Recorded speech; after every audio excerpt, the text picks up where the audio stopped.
The iPhone 14 Pro Max isn't just the most powerful phone around. It's a joy to use thanks to the clever new dynamic island for displaying notification and live activities.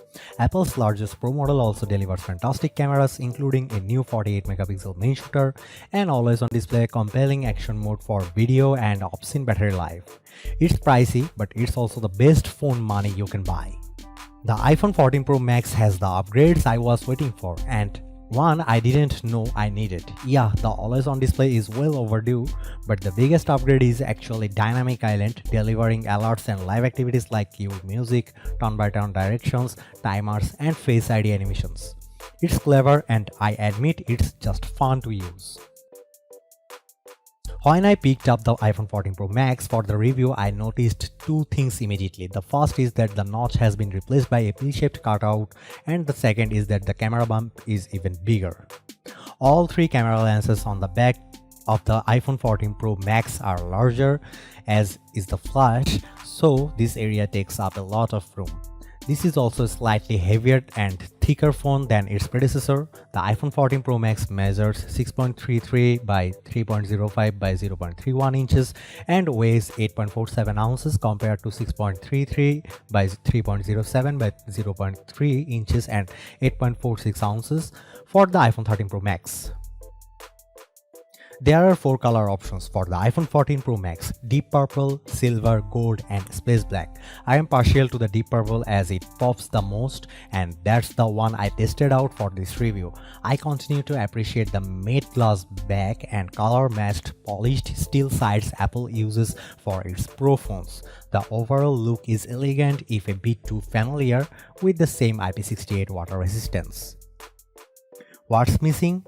That would be the SIM card tray. Like the headphone jack before it, Apple has removed this feature for US models, replacing it with eSIM technology. The good news is that we found it quite easy to add a line to the iPhone 14 Pro Max and you can have 2 active numbers at once. The bad news is that some overseas carriers don't yet support eSIM, so you will need to check if your provider is compatible before you travel overseas. Now this is innovative. Apple didn't just shrink the iPhone's notch and move it down, it found a way to make this area useful and even fun. In addition to housing the true depth camera, the Dynamic Island acts like a mini dashboard providing access to the info you need no matter what app you are in. If you open up Apple Music or Spotify for example and then swipe back to the home screen, you will see the album art displayed on the left side and there's a mini waveform animation on the right. And if you press and hold on the Dynamic Island, a larger window will pop up showing the track progress and playback controls. Or you can press once just to launch into the app. There's a lot of other apps that take advantages of Dynamic Island. You can see the status of your timer there, the next direction to take in maps, the status of incoming and outgoing calls and more. You can even have 2 live activities displayed side by side in the island. Apple is definitely playing catch up with Android phones when it comes to the iPhone 14 Pro's new always on display, and yet Apple's implementation delivers a more robust experience if you are willing to take the time to set it up.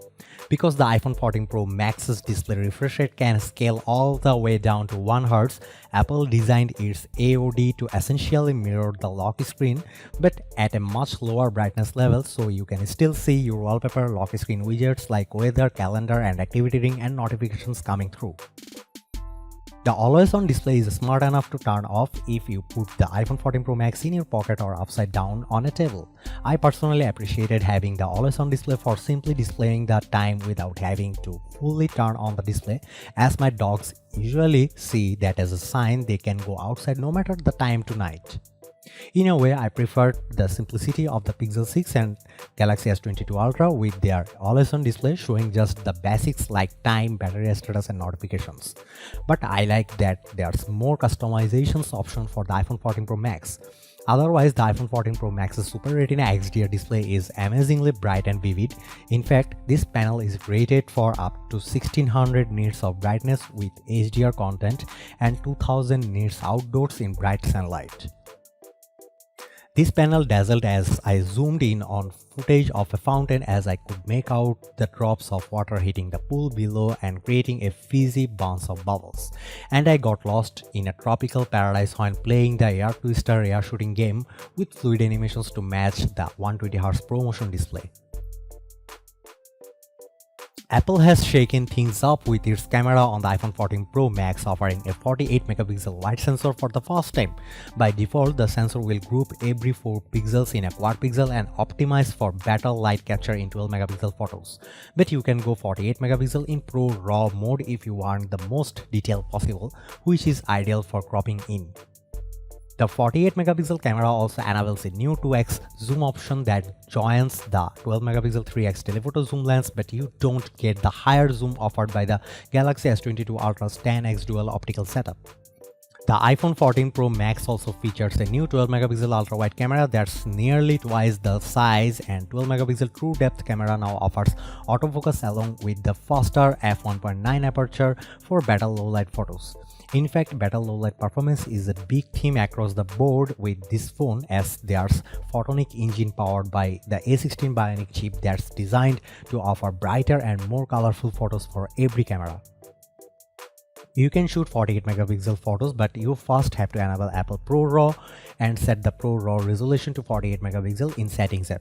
It would be easier to initially activate this within the camera app, but once enabled, you can toggle between RAW and normal pics in the camera app. Check out the samples of iPhone 14 Pro Max versus other flagships. The iPhone 14 Pro Max's A16 Bionic is Apple's first chip built using the 4nm process, and it's once again the fastest chip in a phone. The CPU is rated to be only 10% faster than the A15 Bionic, but it offers 50% more memory bandwidth, which aids gameplay. In my testing, I found the iPhone 14 Pro Max wonderfully responsive whether I was bouncing between lots of apps or playing games like Asphalt and Legends. Racing on the Himalayas track, I experienced fluid action even with several other cars on screen jostling for the first place.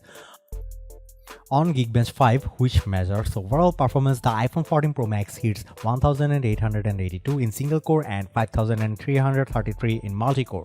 That's notably better than the iPhone 13 Pro Max, which is the 1722 in single core and 4549 in multi-core, and it blows away the Galaxy Z Fold 4 and its Snapdragon 8 Plus Gen 1 chip, 1328 on single core and 3831 on multi-core. The Galaxy S22 Ultra was even further behind, which is Snapdragon 8 Gen 1 processor, and its single core performance was 1249 and multi-core performance was 3392. Thanks in part to the iPhone 14 Pro Max's more efficient chip, the iPhone 14 Pro Max lasted a very long time on our battery test. We are talking an average of 14 hours and 42 minutes. This is good enough for the iPhone 14 Pro Max to vault near the top our best phone battery life list. The iPhone 14 Pro Max fared quite well in terms of endurance. After charging close to 90% and then using the phone from 1 PM to 6 PM for downloading apps, playing music and shooting photos and videos, the phone's battery only dropped to 60%. Unfortunately, the iPhone 14 Pro Max sticks with 20-watt charging, so there are faster charging phones out there. Charging a drained iPhone 14 Pro Max, we got only 42% in 30 minutes. Apple claims you can hit 50%, so we will be retesting it. By comparison, the Galaxy S22 Ultra got to 58% in 30 minutes with its 25-watt charger, and the OnePlus 10 Pro reached 93% and got to 55% in 15 minutes, benefiting from 65-watt charging speeds. The iPhone 14 Pro Max runs iOS 16 by default, and there's a lot to like in this new software update. You can customize the lock screen with widgets, photos and more, and what you choose will also show up on your always-on display. Other highlights include the ability to unsend texts and edit them, a replacement for passwords called passkeys, and new fitness app, and finally a battery percentage indicator.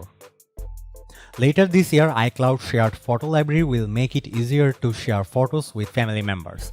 And live activities are coming from developers, which will make the dynamic island on the iPhone 14 Pro better by showing things like sports score and the real-time progress of your food order or ride share.